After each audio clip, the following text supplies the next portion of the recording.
5 minutes. Asirana knows go you go. Asirana knows go you go.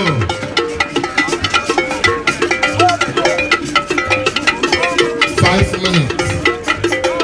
Your time starts now. Mamu go. Okay, Mamu. Oh.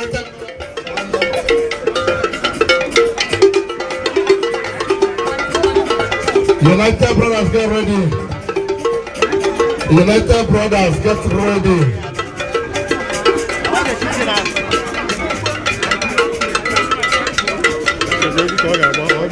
People, United Brothers, it's okay there, it's okay there. It's okay. All the goes to the microphone. Thank you, Momugo. United Brothers, get ready. United Brothers, get ready.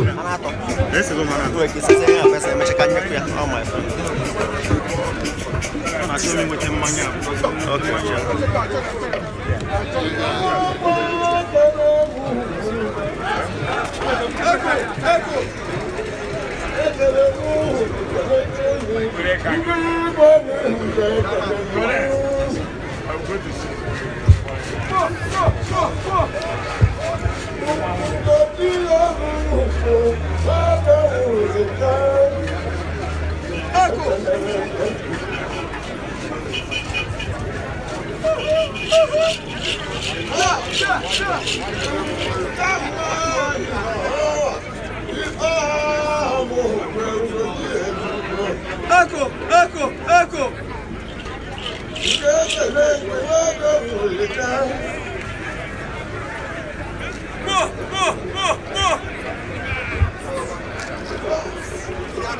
Onuga for the former Minister of Information and the former President of Zimbabwe.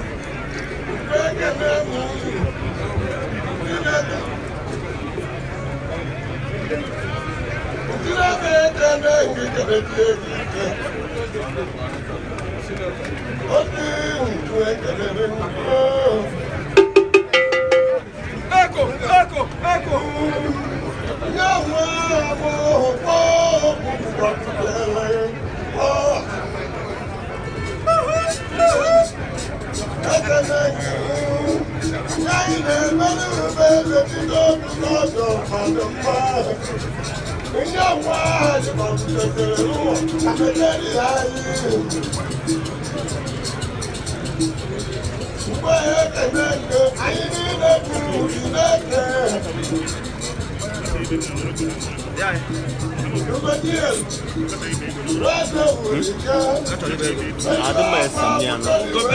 I know.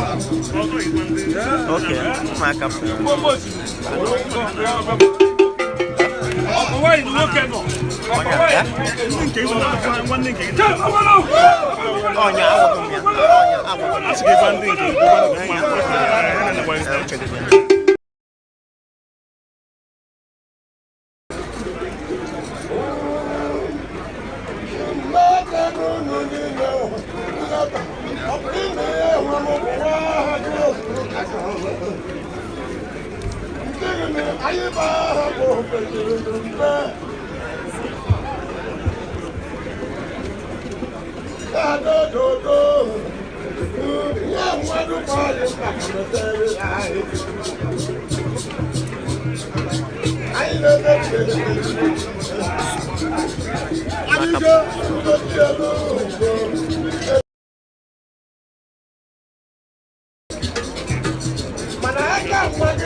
ndị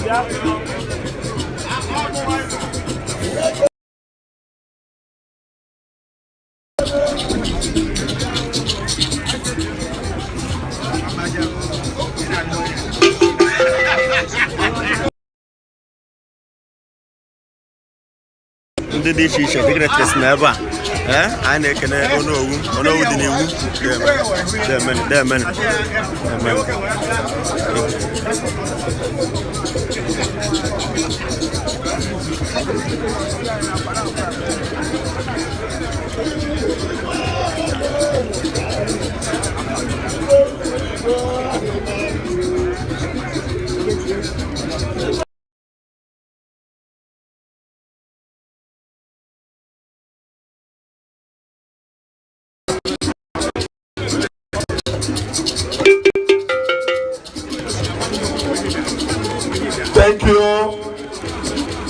Thank you. Mowo Akugwana. Mowugo Akugwana. Eyekwe ihe a na-eye mmanwụ. Onye n'ebe n'ọgbọ mmanwụ ọzọ abata. Let me quickly recognize the presence of these our friends who have come to celebrate Ochuchuabo with us. Ozo Uche Alo, Senior Special Assistant to the Senator on Constituency Matters. Ozo Uche Ainekenekwe, Barrister Ebuke, former Mayor Nezago Oneba. Biko ndị oge mmacha godolo ndị oge mmacha. Chief, ndị oge mma wait. Ozo ndị oge mmacha. Former Deputy Mayor. Ndị oge mmacha lo. Ndị oge mmacha lo. Senior Special Assistants on Media to the Senator.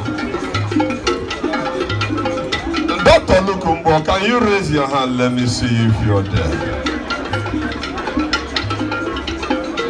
I see you.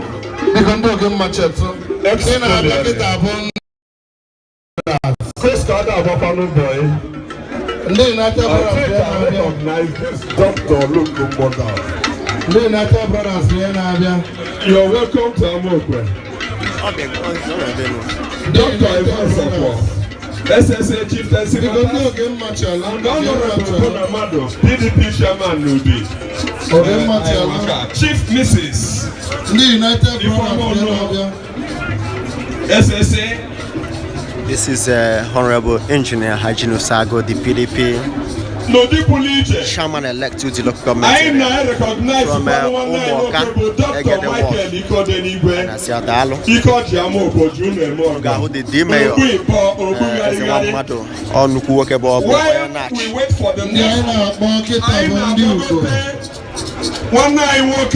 sorry. Chairman, United Brothers. At a point in time was the youngest minister of the Federal Republic of Nigeria. United Brothers Also, I wanted to as a friend of Amokwe. United Brothers.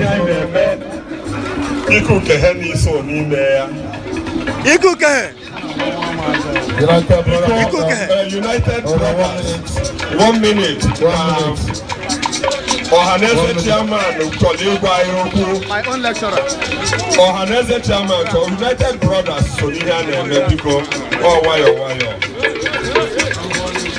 United Maudiano never the telephone ego.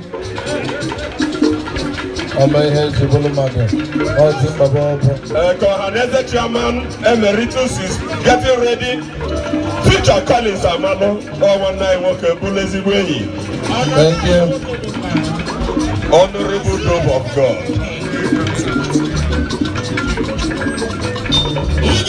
Mauna Bogomuga. His Highness, the Igwe of Amo, Guy Fanudo.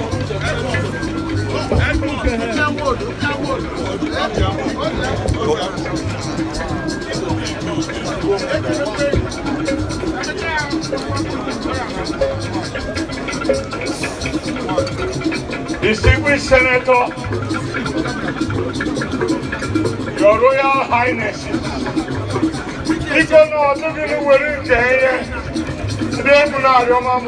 it down. Bring it down, Governor, bring it down.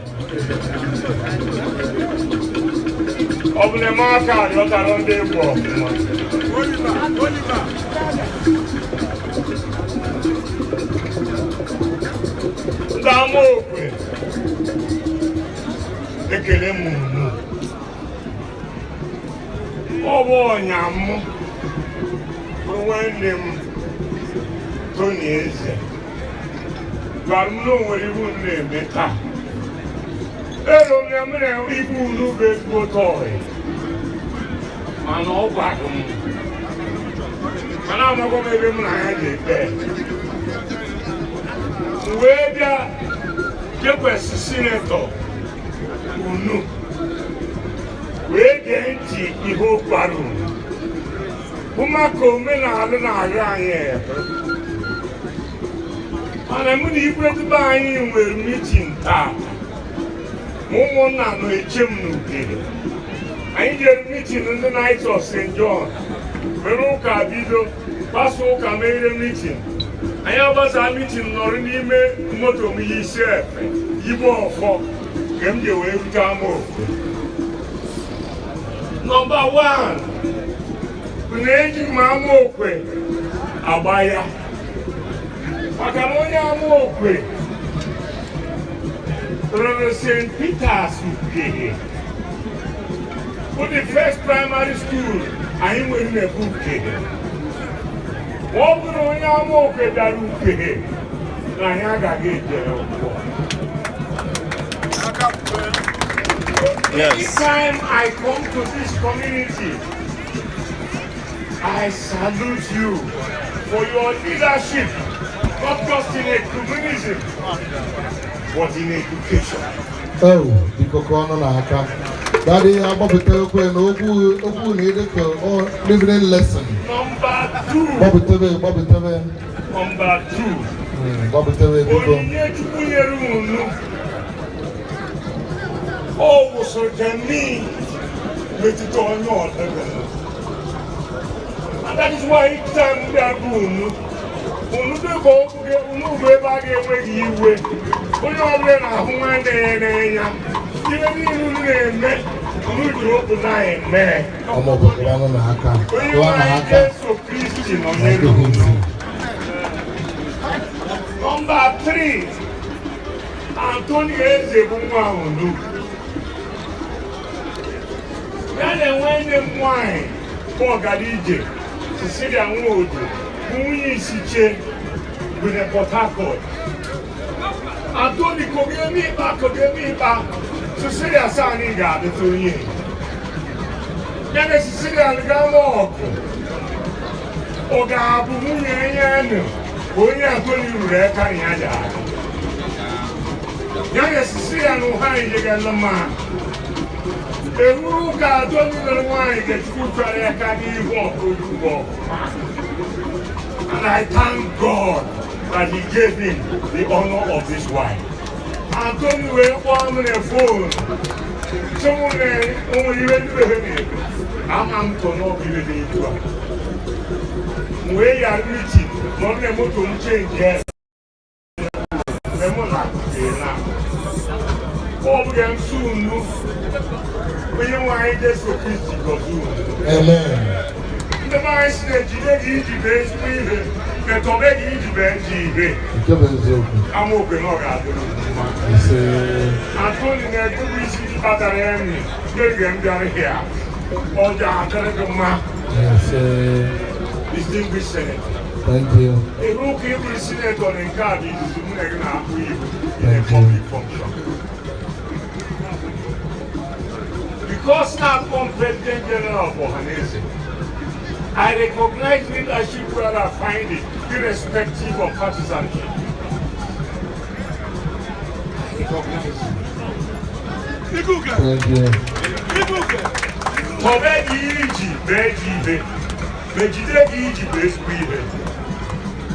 Politics, they need on the way. You will not know where you find yourself tomorrow. Wherever you find yourself, your honesty, your impeccability in terms of your devotion to the upliftment of the people will guide you. Amen. Partisanship in politics is a temporary phenomenon. One of them are born under any politics. But don't go to GPR state where we win election. It is a function of how you relate to your constituency. Thank you. Any day when I allow Murute no about to lose our house. This is the one going.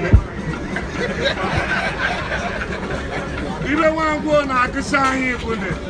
Who already boundary of who the division no.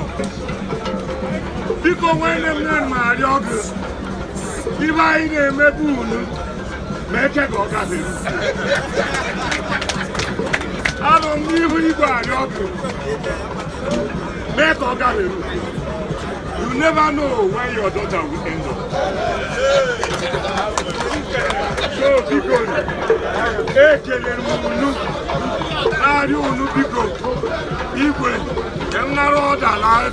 okay. Ogaku.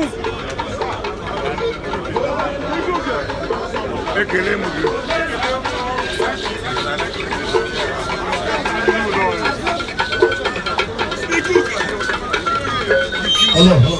Thank you. I have another time United Brothers.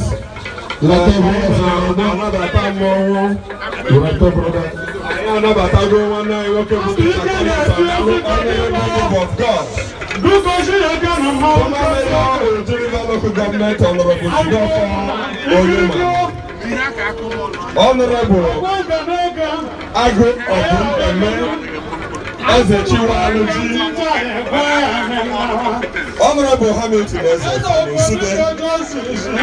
Honorable Chris Justoma Okana, Honorable Aneke Openly Obiama Doski.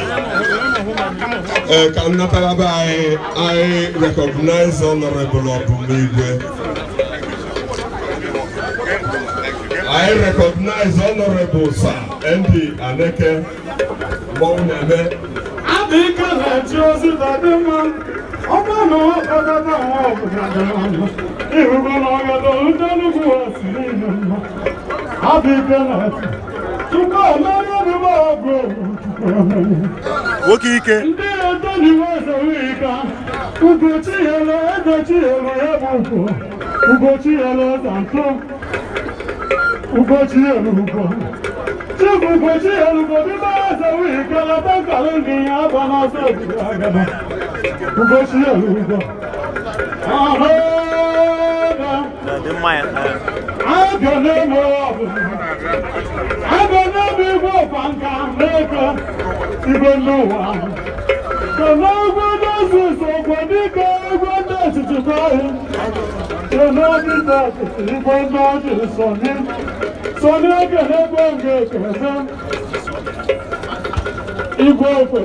Senator.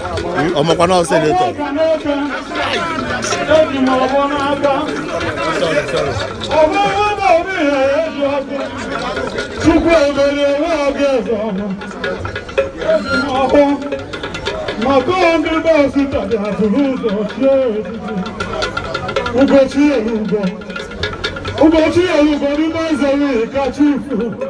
Mbadi kahuna.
The distinguished senator.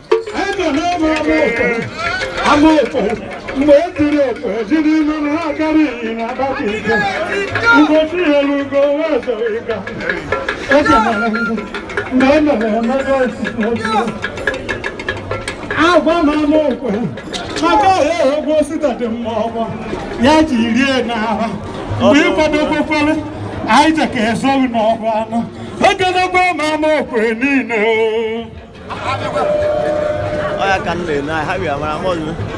Damn it, damn it. Oh, the poor. Oh, Gabu, Police, people. I was in the Niagara. I'm with the I don't believe in Niagara. Namolos it a senator, one for the wine. I don't know the wine. Yeah, the habit to I can't do my share. Although you will be judged to for the Gama Janaka. To Quemelia, I'm well for any mother. By the cake, cogent to party. It wasn't that a can, my lad. On air, what no more. And I'm not a new day. I don't have the numbers. Because I never to Quemelia. Well, I guess, on the abound from Mogan. I didn't get it, I know. I'm going to go and go.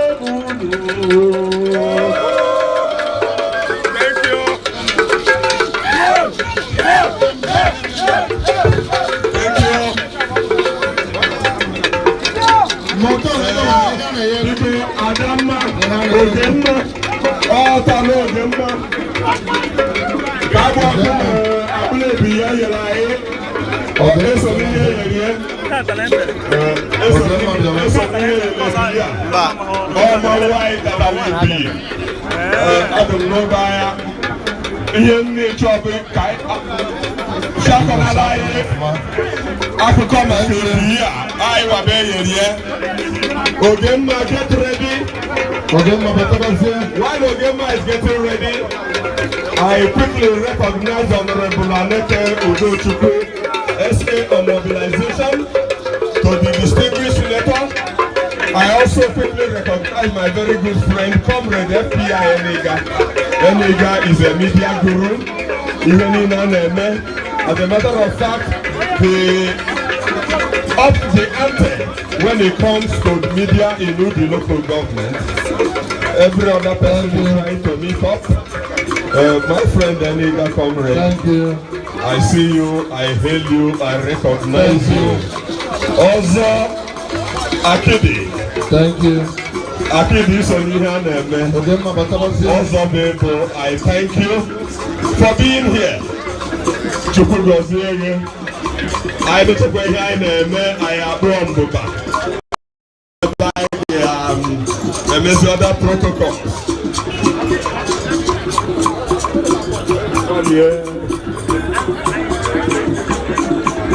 Ogemma na abata.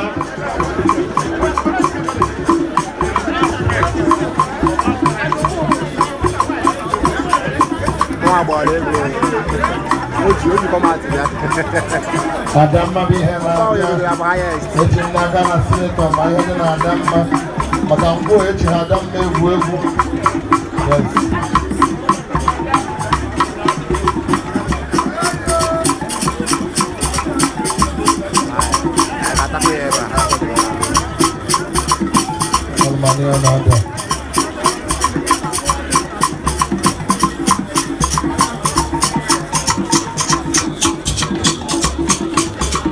Yes, a while ago, I recognized the presence in our midst here of our own brother, Honorable Mambumigwe.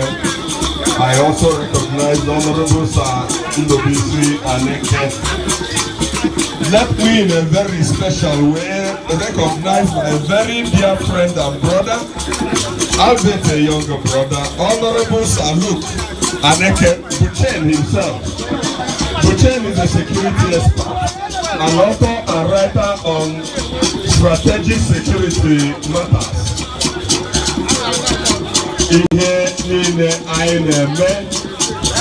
When it comes to security,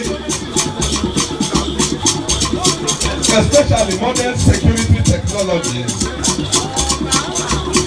Honorable Sir Luke Aneke Buchen should be ranking among Enugu State #1 and Amope first 11 in the future of the leader. Honorable Aneke, we thank God for everything. Adamma, the Abonko one, Amope. Ogemma.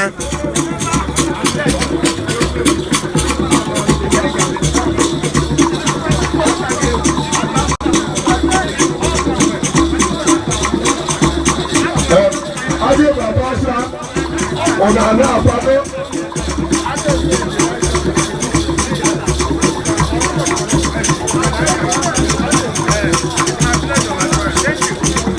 I never can eat from an amoco.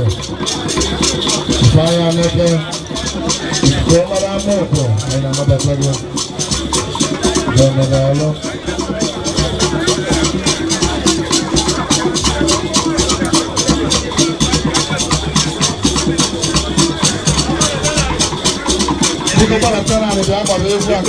Ihe dere ebe a bụ Ogemma Ụwanị Amaokwe adịkwa ama ya Ogemma Ụwanị Amaokwe Ogemma Ụwanị Amaokwe bụ ihe dere ebe a. Thank you for that information, Chief Alex Oya Okoto Ibe onye nke m onwe ihe ọ tapụ ya nkịta andọ ya ka anyị ga-eme.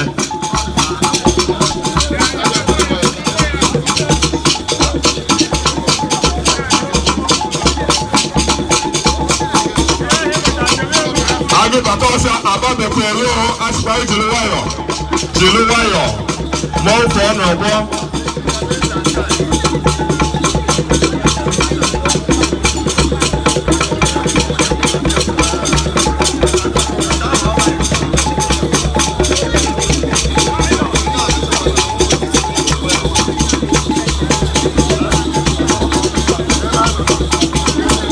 San Costin, greeting from Enugu. There, man.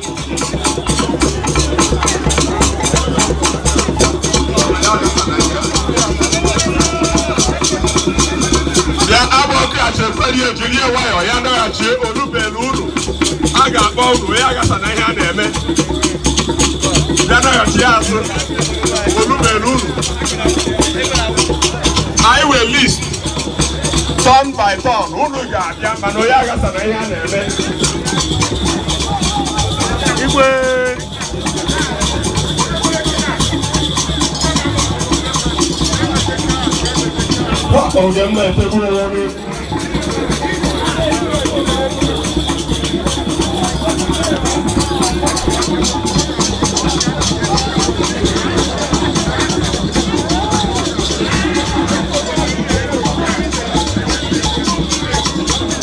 Apo bago ba to shwa?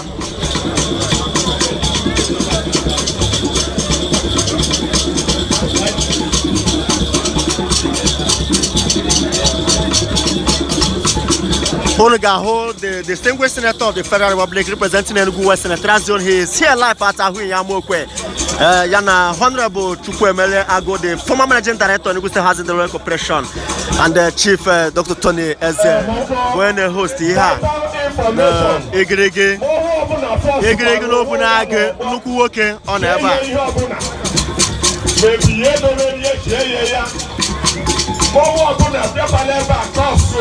Gaho eze chike ọ na-agbari mama ye mere ihe jee ya onye ọbụla biko mmanwụ bịa were mmanwụ otu bịa ife ọsụ owuru itiere owuru mmanwụ na ihe akwụkwọ special information and announcement mmanwụ ọbụla fọsụ na-enwe ya n'ọgbọ Alright, Gemma, thank you. No, Gemma, thank you very much. The order of protocol, thank you. Thank you, no, Gemma, thank you very much.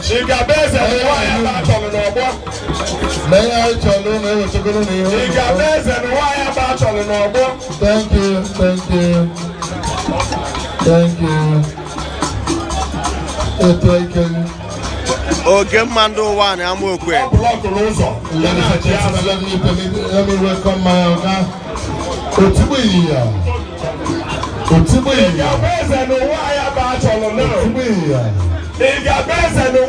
Never forget am I hearing anything?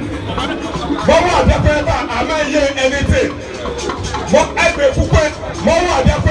Am I hearing anything? I have a new security force out.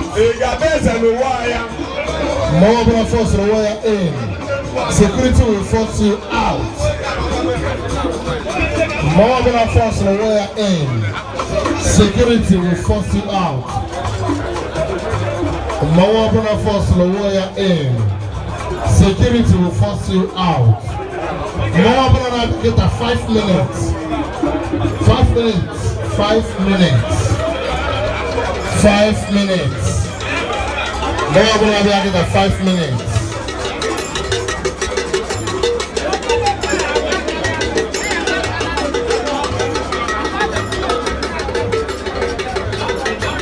More get a 5 minutes. 5 minutes. 5 minutes. 5 minutes. 5 minutes. The time starts now. Mwana mama na yeye kwa mwana ajada lepi ajada lego. Amaba mimi na yeye adala nala. Ayada lesu.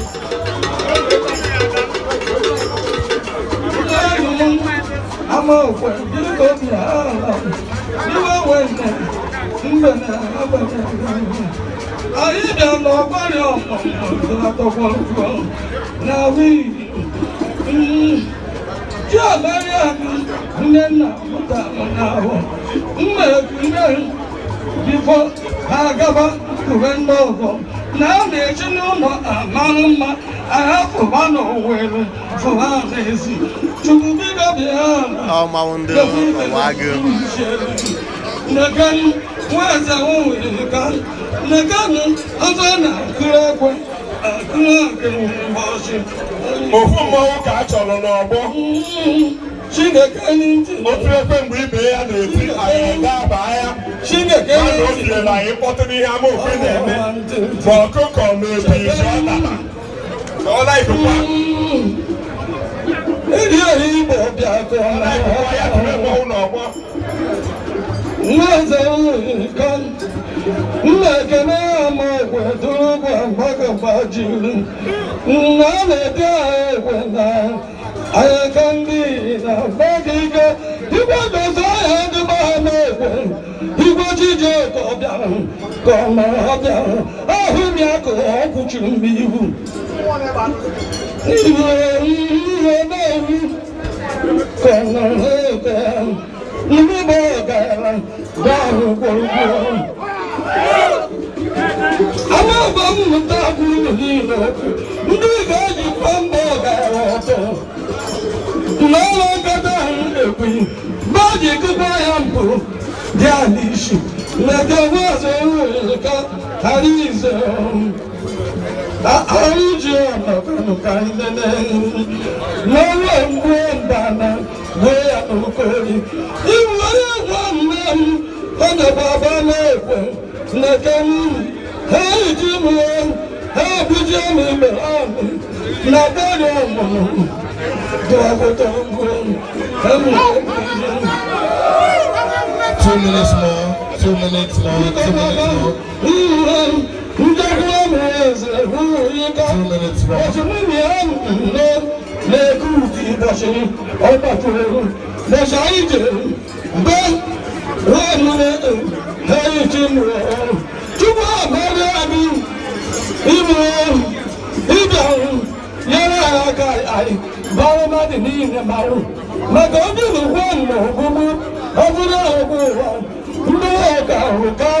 I put that in my Timbi Goji Baba Chatara Mary Atawada into the water like the woman in Mumbo. What about Fako to Nania?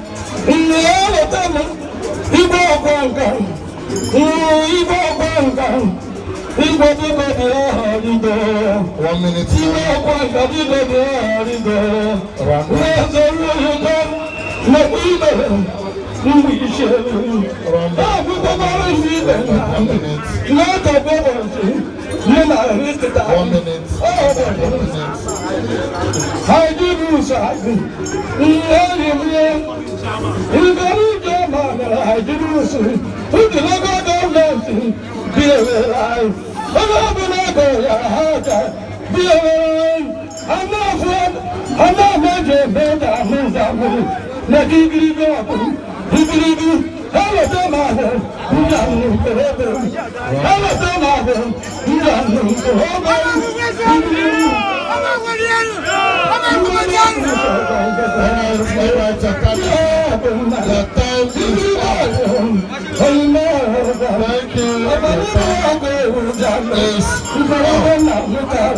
The time is up. Thank you. The time is up. Thank you. Thank you.